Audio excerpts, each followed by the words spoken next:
நாம இந்த வீடியோல பார்க்க போற டாபிக் வந்து என்ன அப்படினா delete and truncate கமாண்டுக்கான டிஃபரன்ஸ் என்னன்றத பத்தி நம்ம இந்த வீடியோல பார்க்கலாம்.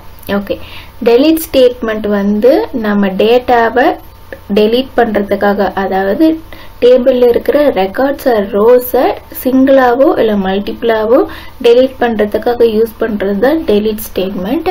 இதே வந்து truncate கமாண்ட் வந்து ஒரு ஹோல் டேட்டா ரெக்கார்டையே வந்து delete பண்றதுக்காக, ரிமூவ் பண்றதுக்காக யூஸ் பண்றது தான் truncate கமாண்ட். truncate-னா துண்டிக்கிறது, delete-னா அழிக்கிறது. truncate-னா அப்படியே கட் பண்ணதான், இதுக்கப்புறம் அதை நம்ம செட் பண்ண முடியாது. பட் delete-னா அழிக்கிறது. ஸோ நம்ம நினைச்சோம்னா அதை திரும்ப ரீசெட் பண்ணிக்க முடியும். ஓகே, delete-ன்ற கமாண்ட் வந்து DML கமாண்டை சேர்ந்தது. So data manipulation language. இது வந்து சேஞ்சபிள்ல நம்மளுக்கு வந்து செட் ஆகும். இதே truncate கமாண்ட்ன்றது வந்து DLL command, data define language. Once இது நடந்துச்சுதான் நம்மளால சேஞ்ச் பண்ண முடியாது. delete கமாண்ட்ல நம்மளால வேர் கிளாஸ் யூஸ் பண்ண முடியும், அதாவது கண்டிஷன்ஸ் யூஸ் பண்ணிக்க முடியும். பட் truncate-ல நம்மளால கண்டிஷன்ஸ் யூஸ் பண்ண முடியாது. இதே delete கமாண்டை வந்து நம்ம யூஸ் பண்றதுக்கு பர்மிஷன் வந்து கேட்டுட்டு delete கமாண்டை ரன் பண்ணோம் அப்படின்னா நமக்கு வந்து டேட்டா வந்து சேஃபா இருக்கும். சேம் ப்ரொசீஜர் தான் வந்து நமக்கு வந்து delete கமாண்டே ஒர்க் அவுட் ஆகும். ஓகே, delete கமாண்ட் வந்து ரெக்கார்ட்ஸ் எப்படி delete பண்ணணும், அதாவது ரோஸ் எப்படி delete பண்ணணும், 1 by 1 delete பண்ணும்.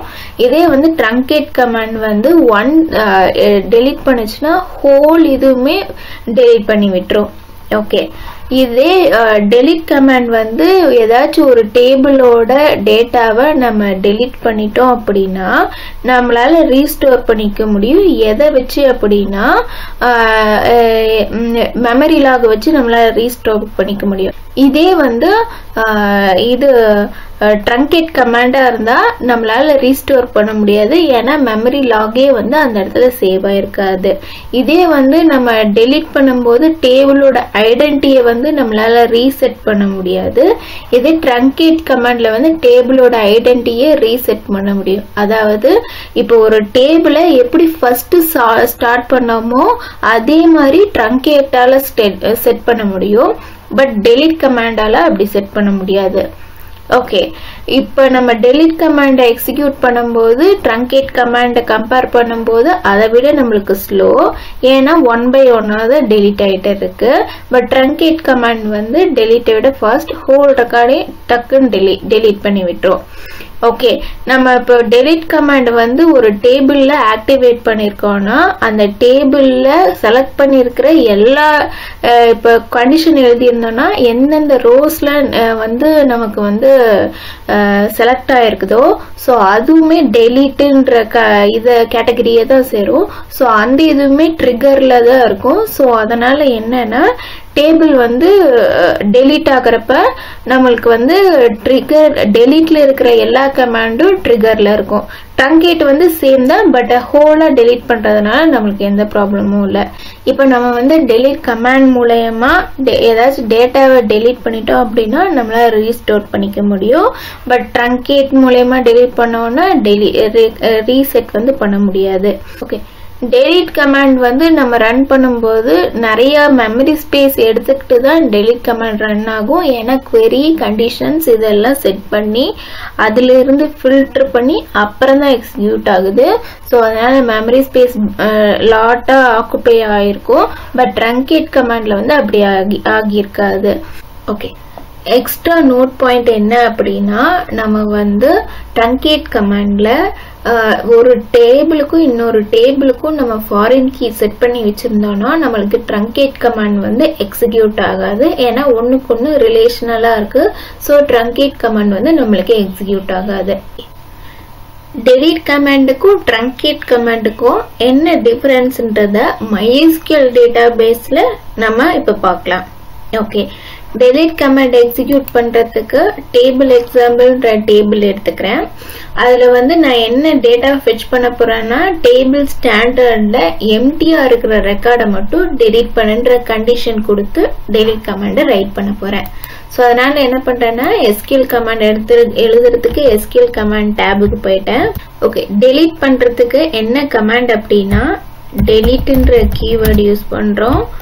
from எந்த டேபிள் நேமோ அந்த டேபிள் நேம் கொடுத்துட்டு நம்ம where class எழுத போறதுனால where class. சோ என்ன கண்டிஷன் எழுத போறேன்னா where standard வந்து எனக்கு empty-ஆ இருந்தா delete பண்ணுன்றத கண்டிஷன் கொடுத்துட்டு நம்ம என்ன பண்றோம்னா go கொடுக்கிறோம். சோ நம்மளுக்கு வந்து delete பண்றதுக்கு முன்னாடி நம்மளுக்கு வந்து இது பர்மிஷன் வந்து கேக்குது. delete பண்ணட்டுமா வேண்டாமான்ற பர்மிஷன் வந்து நம்மளுக்கு டேட்டாபேஸ் கேக்குது. கேட்டுட்டு தான் வந்து delete பண்ணுது. சோ delete once delete ஆயிடுச்சுன்னா deleteல ரீஸ்டோர் பண்ணிக்கலாம். ஏன்னா log ஃபைல் இருக்கும், பட் truncateல இருக்காது. சோ delete பண்ணியாச்சு. நம்ம கொடுத்த கண்டிஷன் படி empty-ஆ இருக்கிறதுல delete ஆயிடுச்சா பார்த்தா எஸ் delete ஆயிடுச்சு. ஓகே, இது வந்து டேட்டா மேனிபுலேஷன் லாங்குவேஜ். சோ நம்ம வந்து திரும்ப ரீஸ்டோர் பண்ணி எடுக்கிறதுனால எடுத்துக்கலாம். நம்மளுக்கு delete பண்ணும்போது 1 by 1-ஆ தான் delete ஆகும். இது வந்து ஒரு 4 or 5 ரெக்கார்ட்ஸ் இருக்கிறதுனால நம்மளுக்கு சீக்கிரமா delete ஆயிடுச்சு. இதே லேக் ரெக்கார்ட்ஸா இருந்தா நம்மளுக்கு truncate கம்பேர் பண்ணும்போது delete கமாண்ட் வந்து ஸ்லோவா தான் எக்ஸிக்யூட் ஆயிருக்கும். ஓகே, அடுத்தது நான் என்ன பண்ண போறேன்னா clone டேபிள்ல வந்து truncate கமாண்ட் வந்து யூஸ் பண்ண போறேன். சோ clone டேபிள்ல என்னென்ன டேட்டா இருக்குதுன்றத நான் இப்ப உங்களுக்கு ஷோ பண்ணிருக்கேன். இப்ப என்ன பண்ண போறேன்னா truncate பண்ண போறேன். சோ truncate பண்றதுக்கு என்ன கமாண்ட்னா truncateன்ற command. So truncate table truncate பண்ண போறேன். சோ டேபிள் truncate பண்ணியாச்சு.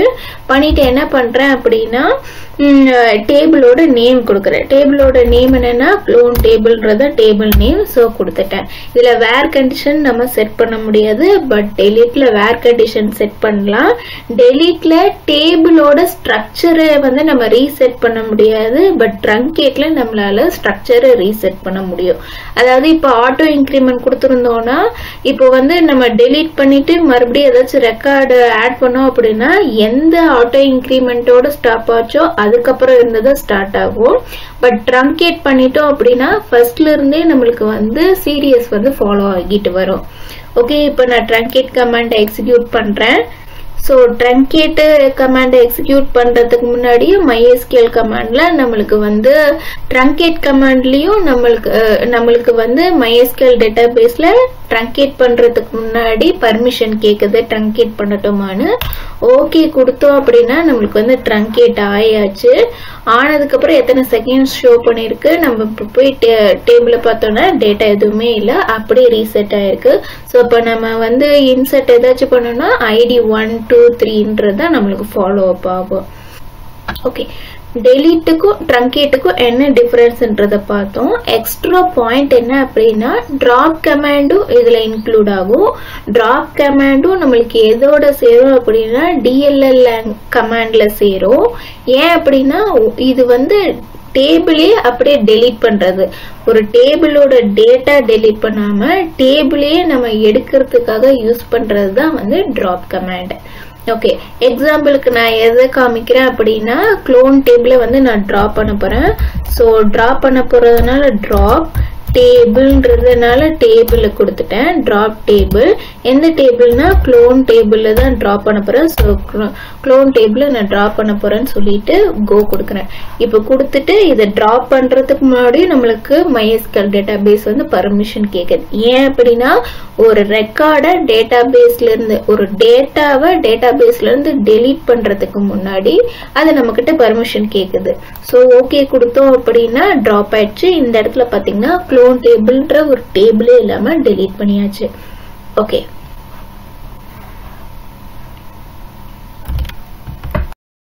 ஓகே, நாம இந்த வீடியோல எதை பத்தி பார்த்தோம் அப்படின்னா delete and truncate கமாண்டுக்கு என்ன டிஃபரன்ஸ்ன்றத பத்தி நாம இந்த வீடியோல பார்த்தோம். Thank you.